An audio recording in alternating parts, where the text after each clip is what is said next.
Lieutenant Carrara Holt-Green wiped the sweat from her brow as she entered the mess hall of Forward Operating Base Condor. The desert heat of eastern Afghanistan was relentless even as evening approached. 3 months into her deployment, she'd grown accustomed to the stares. Being one of the few female officers on base came with unwanted attention. But today felt different. The whispers seemed more pointed, the glances more hostile. "Look who decided to grace us with her presence," muttered Petty Officer Daniels loud enough for everyone to hear. His small group of followers snickered on cue. Carrara ignored them, proceeding through the chow line. Her mind was elsewhere, focused on tomorrow's mission briefing. Colonel Eileen Collins had personally requested her presence, which was unusual enough to be concerning. Intelligence had reported increased enemy movement in the valley, and air support would be critical in the coming days. As she sat alone at the far table, Karen noticed Daniels and his 3 companions approaching. Their body language set off immediate alarms in her mind. The way they spread out, their forced casual demeanor. She'd seen this pattern before, though not since her specialized training days. "Lieutenant," Daniel said with mock respect. "We were just discussing the new uniform regulations." His hand slipped behind his back. "Some of us think the women's uniforms need adjustments." The mess hall grew quieter. Other sailors and Marines sensed the confrontation brewing, but remained spectators. Carrara set down her fork, her muscles tensing imperceptibly. "I wasn't aware you joined the uniform committee, Daniels," she replied evenly, her eyes tracking his concealed hand. "Just taking initiative," he smirked, revealing a tactical knife. "Maybe if your uniform was a bit more feminine, you'd remember your place around here." What Daniels and his friends didn't know, what nobody at FOB Condor knew except Colonel Collins, was that before Carol Holt-Green became one of the Navy's pioneering female fighter pilots, she had undergone specialized training with the Navy SEALs.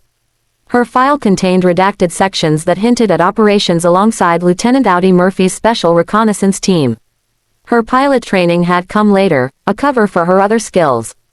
As Daniels lunged forward to grab her collar, intending to cut her uniform in what he considered a harmless prank, Carrara's body responded with muscle memory honed through thousands of hours of training. Her left hand caught his wrist mid-motion while her right hand simultaneously struck his elbow joint. The knife clattered to the floor as Daniels found himself suddenly immobilized, his arm twisted behind his back, his face pressed against the metal table.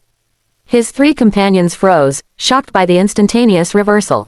The entire mess hall fell silent.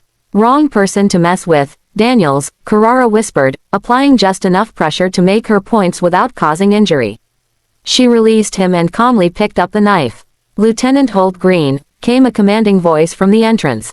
Colonel Collins stood watching, her expression unreadable. "A word in my office, please."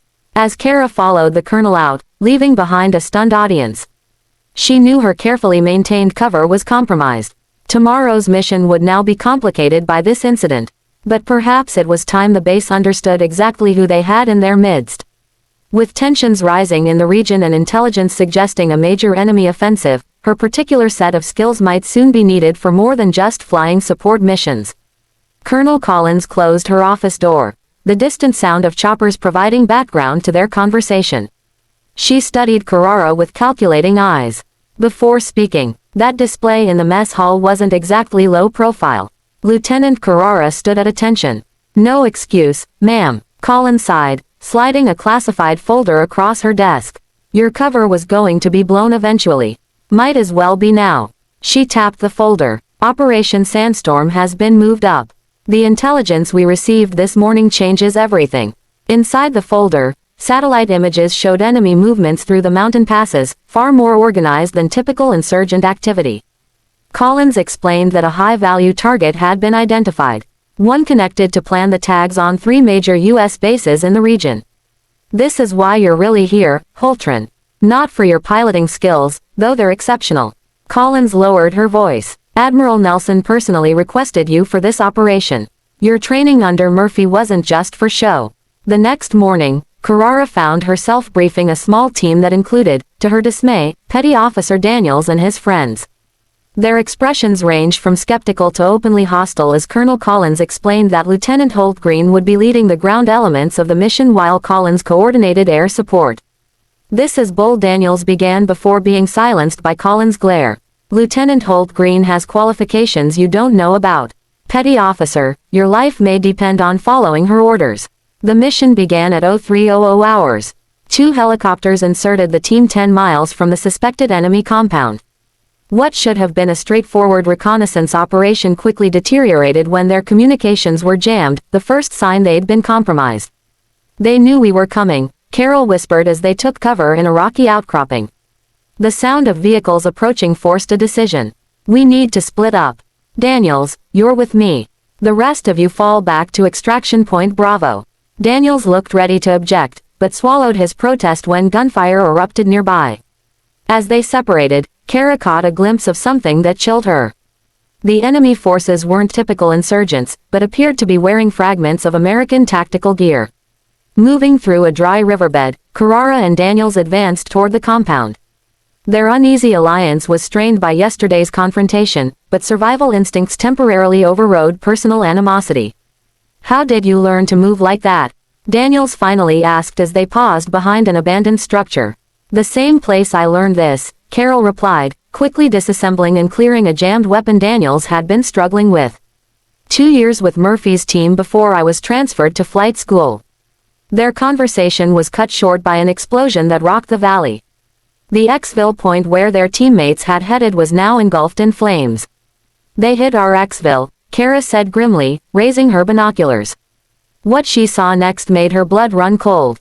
Among the enemy forces coordinating the attack was a familiar face, Lieutenant Edward Mercer, who had been reported killed in action 3 months earlier. We've got a bigger problem than we thought, she told Daniels, passing him the binoculars. This isn't just an ambush.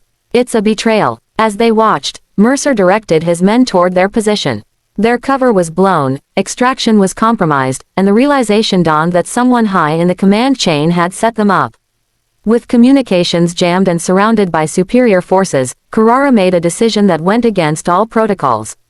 We're not retreating, she told a wide-eyed Daniels. We're going straight into that compound. It's the last place they'll expect us to go. That's suicide, Daniels protested. Carrara checked her weapon. No, that's our only chance to find out who's really running this operation and maybe the only way to warn the base before the main attack begins. The compound loomed before them, a maze of concrete and corrugated metal. Kara and Daniels moved silently through the shadows, the sound of enemy communications crackling nearby. They had one advantage. No one expected them to move toward danger rather than away from it. There, Kara whispered, pointing to a small communications hub where Lieutenant Mercer had entered. That's our target, Daniels nodded, his earlier antagonism replaced by grim determination. What's the play? We need those communications equipment to warn the base, and we need Mercer alive. Using hand signals she'd learned during her SEAL training, Kara coordinated their approach. Daniels followed her lead without question. The hierarchy of the mess hall confrontation now irrelevant in the face of survival. They breached the building with practiced precision.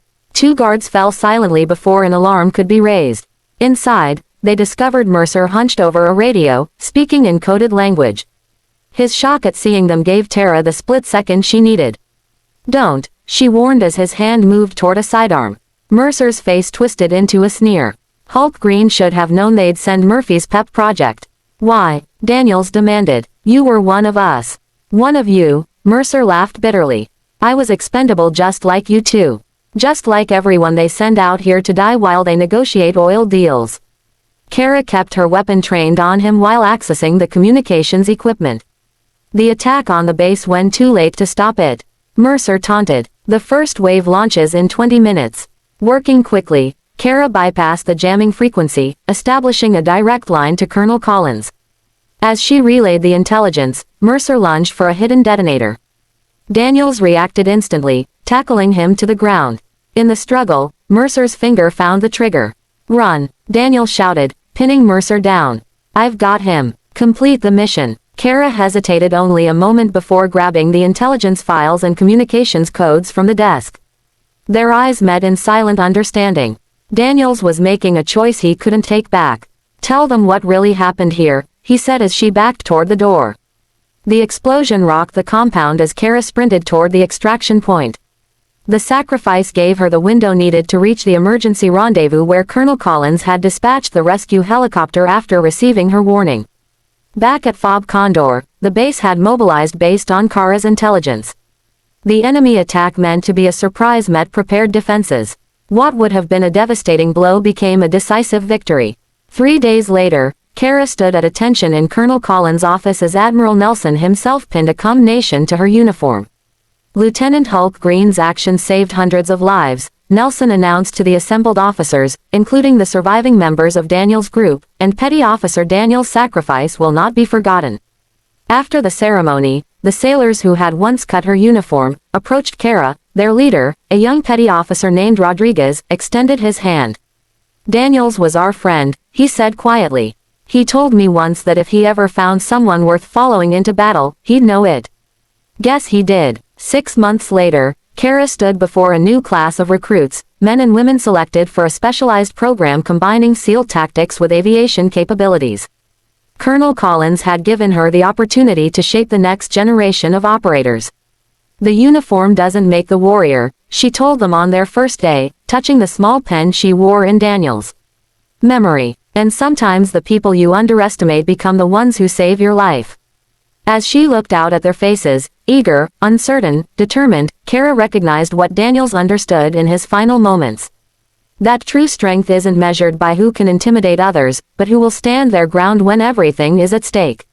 The legacy of what happened in that compound wasn't just about the lives saved at Fob Condor, but about how a moment of respect between former adversaries had changed the course of a war none of them had fully understood until they faced it together.